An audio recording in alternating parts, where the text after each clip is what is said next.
Buen día, gusto saludarlos nuevamente.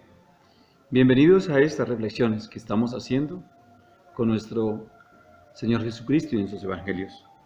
Hoy seguimos adelante con el Evangelio de San Juan en su capítulo 5, en segunda parte. Dispongámonos entonces entre el versículo 9 y el versículo 25. Vamos a disponerlos y nos vamos a entregar a Él. Lectura del Santo Evangelio según San Juan. Gloria a ti, Señor Jesús. Entonces Jesús respondió y le dijo: en verdad, os digo, el Hijo no puede por sí mismo hacer nada, sino lo que ve hacer al Padre. Pero lo que éste hace, el Hijo lo hace igualmente. Después el Padre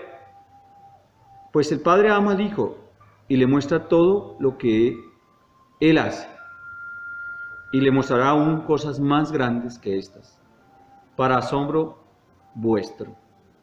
Como el Padre resucita a los muertos y les devuelve la vida, así también el Hijo devuelve la vida a quienes quiere. Y el Padre no juzga a nadie, sino que ha dado todo el juicio al Hijo, a fin de que todos honren al Hijo como honran al Padre. Quien no honra al Hijo, no honra al Padre, que lo ha enviado. En verdad os digo, el que escucha mi palabra y cree en aquel que me envió, tiene vida eterna y no viene a juicio, sino que ha pasado ya de la muerte a la vida. En verdad os digo, vendrá el tiempo, y ya estamos en él, en que los muertos oirán la voz del Hijo de Dios, y aquellos que la oyeron revivirán. Palabra del Señor. Gloria a ti, Señor Jesús. Adentrémonos entonces en esta parte. Juan es explícito y profundo también. Vamos a mirar. Vamos a empezar con esta primera frase. En verdad os digo, el Hijo no puede por sí mismo hacer nada, sino lo que ve hacer al Padre. Pero lo que éste hace, el Hijo, lo hace igualmente. Esto es fundamental, es una revelación perfecta que nos hace el Maestro, además de confirmarnos una vez más lo que en realidad somos en la dependencia específica y absoluta de quien es el Creador y Dador de la vida. Es bien claro para todos que sin vida un cuerpo no sirve para nada. No puede hacer ninguna actuación física o de expresión o existencia. Sin vida, el cuerpo es un puñado de tierra o materia, el cual es inútil y casi inservible. Así que si no hay espíritu que da vida al cuerpo, Dios, en el Hijo del Hombre, pues es inútil todo para ese Hijo del Hombre, ya que el Hijo del Hombre por sí mismo no puede hacer absolutamente nada, si no está la vida en él. Todo entonces depende de dos cosas fundamentales: la presencia del Padre, quiere decir el Espíritu en cada uno de nosotros, ese Espíritu de vida, y la voluntad, ¿sí? Y la voluntad de Él, más la voluntad del Hijo de actuar en el mundo a través de lo que es su propia mente. Una vez el Hijo es consciente del Padre en sí mismo y le otorga esa obediencia o esa aceptación, comprende las cosas, el Hijo hará la acción la cual será permitida por el Padre. Quiere decir que yo voy a un lugar porque el Padre me lo permite, quiere decir el Espíritu de vida. Pero lo hago en voluntad como hijo, como mente. Así que todo lo que quiera hacer el Hijo será voluntad del Padre. Pero asimismo el Hijo tiene la potestad de realizar en su propia voluntad decisión en el Padre para que Él lo acepte. Todo poder, entonces, que el Hijo quiera, lo hace en principio en esa decisión propia, de su libre albedrío, de su decisión, pero en voluntad de quien hace la vida en Él. Y eso le es otorgado siempre que el Hijo sea consciente de lo que hace en todo la voluntad, esa voluntad de Dios. Cada uno de nosotros entonces actuamos según la voluntad del Padre, porque Él está ahí en nosotros, permitiéndonos actuar, existir. Y Él también actúa de acuerdo a lo que nosotros actuemos o queramos en nuestra voluntad. Es una situación unificada. Yo quiero ir allá, el Padre me lo permite porque está en vida, pero también me permite ir. O sea, hay una acción biunívoca.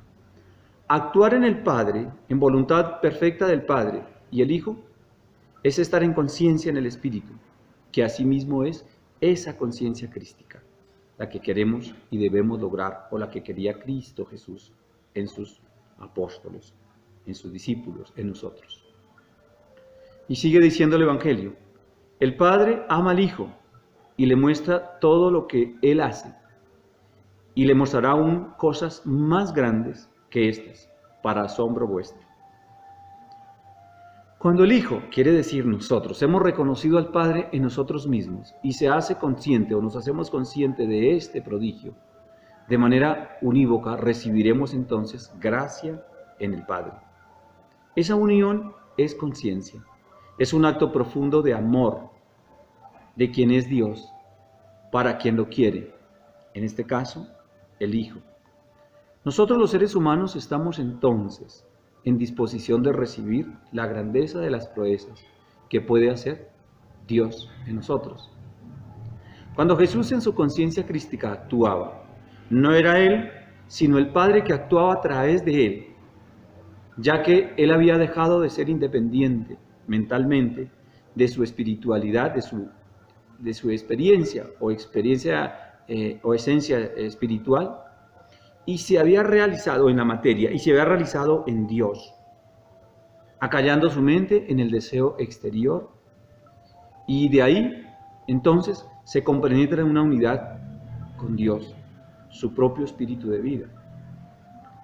Ahí se hace Cristo. Al estar en esa unión, entonces pudo Jesús hacer todos los milagros, todos esos signos descritos en los testimonios en la Santa Biblia.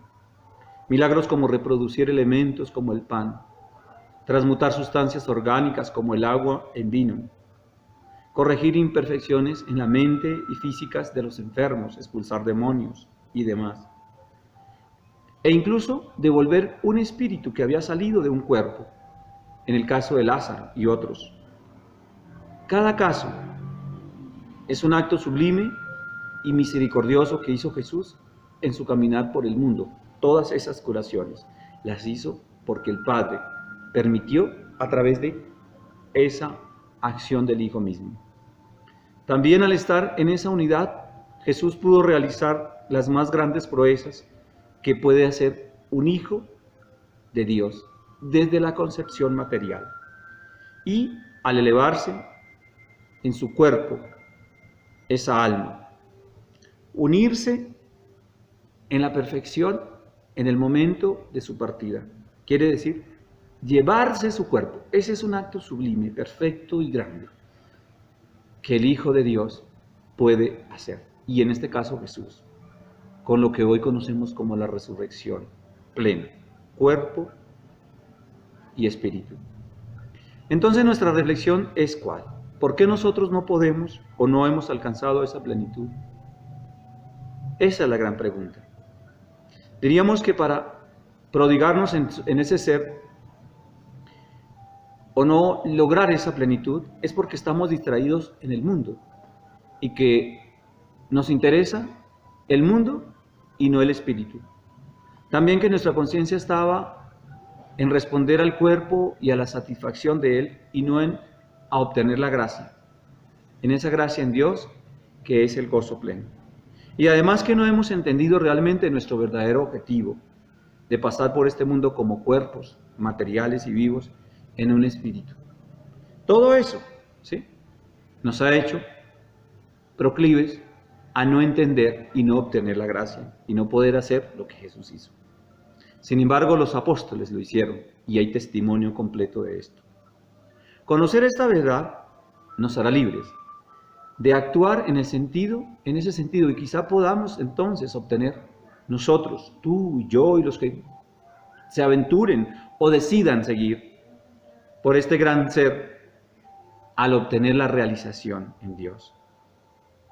Obtener esa cristicidad, realizarnos en Cristo, que está ahí dentro de nosotros, de ti, y que quiere ser revelado. ¿Cómo el Padre resucita a los muertos? Sigue diciendo el Evangelio, y les devuelve la vida, así también el Hijo devuelve la vida a quien quiere. Cuando Jesús refiere esta devolución de vida o resucitación, no está diciendo que hay que morir para obtener la realización y que entonces vamos a regresar como cuerpos muertos. La muerte en sumo para esta concepción es la ignorancia y por ende el apego a las cosas, lo que hace el sufrimiento.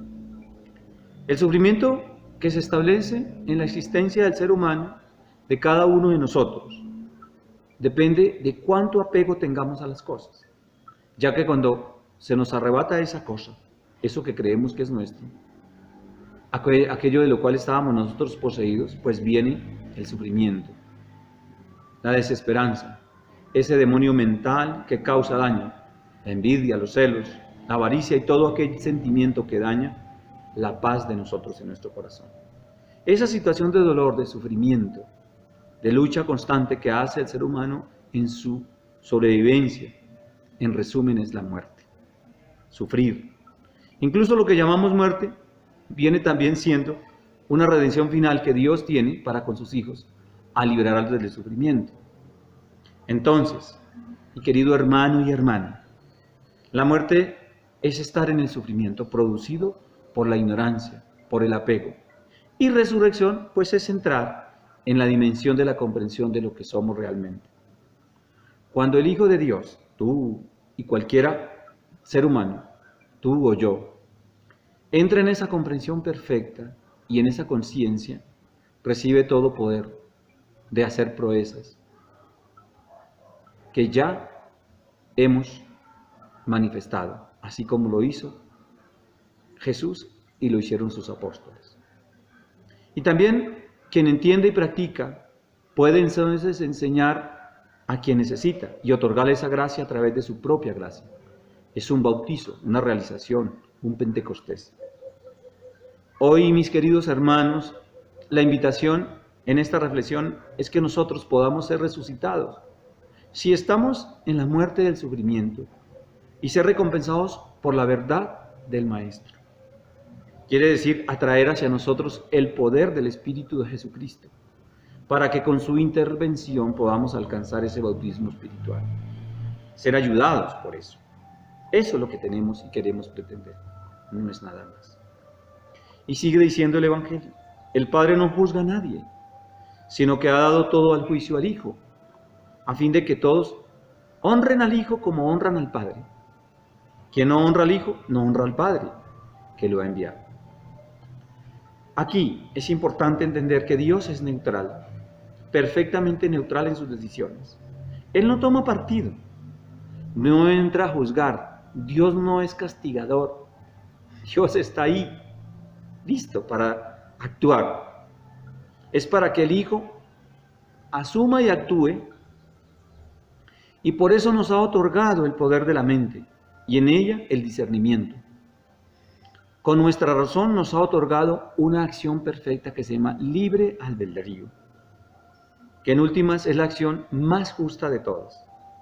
Yo estoy ahí y tú hagas de mí y avances. Mires a ver, que a través de tu propio juicio actúes y de él puedas obtener la recompensa de su actuar, de cada uno de nosotros. Así que Dios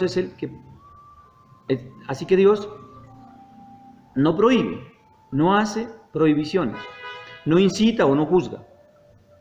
Son los actos de cada uno de nosotros, en nuestra mente, los que hacen la actuación de nuestra actividad, que sea correcta o incorrecta. Dios, al dotarnos a todos sus hijos de esa posibilidad, podemos entonces entrar en la gracia, en la decisión de ese juicio de razón y con él actuar. y verás tú mismo, o cada uno, si se equivoca o no. ¿Y cómo sé que mis juicios y mis acciones son equivocadas o no? Esa es como una pregunta que tal vez tú me hagas o no hagamos. Podría preguntarme a alguien entonces. Yo contesto, mira lo que eres y lo que puedes en esta verdad, y actúas según lo que tú quieres reconocer en ti. Si crees que lo correcto es buscar tu paz, tu gozo, a tu gracia, esa cristicidad, ese bien, entonces obtendrás tu recompensa. Pero por el contrario, corres tras del mundo y crees que allí está la verdadera razón de existir, pues vas tras de eso y tendrás tu recompensa. Eres tú con tu propio juicio y experiencia, con tu inteligencia y con tu razón que lograrás responderte. Y más aún con la consecuencia de tus actos, especialmente de los que ya has realizado, de los que ya pasaron. Esos que ya son recuerdos, que son tu valiosa experiencia y de lo que están sucediendo en este momento, que en últimas son los que de verdad sirven. Párate ahí y eliges. Esa es la invitación también del Maestro. Seguir engañados es fácil, pero dejar de lado el engaño exige un compromiso doble al entregar todo lo antiguo y actuar en lo nuevo. Eso es más difícil, por supuesto, ya que la mente está distraída en los apegos, amarrada a ellos, y son muy difíciles de sustraer de sus recuerdos mentales, de los hábitos. Allí se place lo que llamamos hábitos o demonios, a los cuales hay que eliminar. No es fácil, pero se puede. Salir de esa situación, esa acción, lo dijo Jesús, es el camino al cielo. Y él mismo lo dijo. El camino al cielo es estrecho, muy angosto. Muchos serán invitados, poco elegidos, pero ahí estamos. Esa es nuestra conciencia, decidir por cosas grandes y no pequeñas. También dice Jesús, en verdad os digo, el que escucha mi palabra y cree a aquel que me envió, tiene vida eterna, y no viene a juicio, sino que ha pasado ya de la muerte a la vida. Cuando realmente somos conscientes y hemos aceptado en una comunión perfecta de entendimiento todo esto, aceptamos lealmente y con confianza la palabra de que nos ha guiado, tal vez nos vamos por allí. Es como un niño pequeño que confía en su padre o su madre y lo sigue, y en esa confianza actúa. En este caso Jesús nos dice, crean en lo que estoy diciendo, en lo que he realizado, en lo que he mostrado, en lo que está escrito, en lo que dije. Y con ello creerán en quien me ha dicho que diga esto, o quien me ha traído, y con ello también estaré a tu lado. Yo soy un enviado, dice Jesús, y digo las cosas porque el Padre me las ha dicho, porque yo las logré así entender. Si me creen a mí, creen en el Padre, y así podrán también recibir la recompensa que yo he recibido. Yo soy el resultado de creer, dice Jesús, ya que alguien más me ha enseñado. Jesús fue instruido no solo por sus padres en voluntad perfecta, como su madre, a través de esa fe plena, sino también recibió enseñanzas a lo largo de su existencia, que tal vez no estén registradas, pero seguramente están cuando viajó a la India u a otros lugares. Y de allí recibió también fuerza. Y la gracia que recibió en el momento en que fue bautizado por Juan el Bautista. Y allí, en ese momento, pudo obtener más gracia. Si eso lo recibió, pues en esa perfecta materia, en esa perfecta aceptación, pues para él se hizo realidad y se hizo realización. Ahora nosotros, ¿qué hacemos? Debemos aceptarlo también y poder obtener esa perfección de vida eterna como la hizo él. Hoy Jesús es un ángel perfecto, al lado de Dios, con identidad propia, vida eterna. Pasó de la muerte a la gracia. Nosotros estamos entonces invitados a pasar de ese momento de sufrimiento, de apego, y todo lo demás a la gracia perfecta, al gozo y a la unidad con quien es Dios. Allí somos uno solo, no hay dualidad, solo uno, vida eterna. Ahí está esta segunda parte, para que la miremos, la entendamos y la apropiemos. Es profundo el mensaje de Juan, pero es claro entenderlo para nuestro gozo y nuestro caminar. Sigamos adelante en este entendimiento y en este progreso. Recuerden, Dios está en ti, Dios nos ama, yo los amo. Un abrazo, muchas bendiciones.